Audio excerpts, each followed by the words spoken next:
এর জন্য লাল কাপড় এবং হলুদ কাপড় পরা নাকি হারাম, এটা কি কারণে জানতে চাই শাইখ? লাল কাপড় এবং হলুদ কাপড় পরা ডাইরেক্ট হারাম বলা কঠিন। বিভিন্ন হাদিসে একবারে নিরেট লাল, টকটকা লাল, যেটা পিওর লাল, যেখানে কোনো মিশ্রণ নাই, এবং হলুদ, এই দুটির ব্যাপারে বিভিন্ন রেওয়ায়েতে নবী করিম সাল্লাল্লাহু আলাইহি সাল্লাম থেকে নিষেধাজ্ঞা প্রমাণিত। সেটাকে ফুকাহে কেরাম মাকরুহ বলেছেন, অপছন্দনীয়, অনুত্তম, অনুচিত, না পরা উচিত। পিওর লাল, পিওর হলুদ পুরুষের জন্য। এখন আপনি যদি বলেন যে এটা কি জন্য নিষেধ করা হয়েছে, আমি বলবো এটা মহিলাদের জন্য রিজার্ভ। এই কালার কাদের জন্য রিজার্ভ?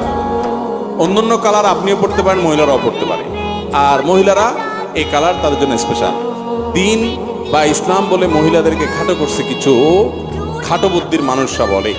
আপনি দেখেন পোশাক আশাকের ক্ষেত্রে মহিলা যেই কালারের ইচ্ছা সেই কালারে পড়তে পারবে, পুরুষ পারবে না, রেস্ট্রিকশন আছে।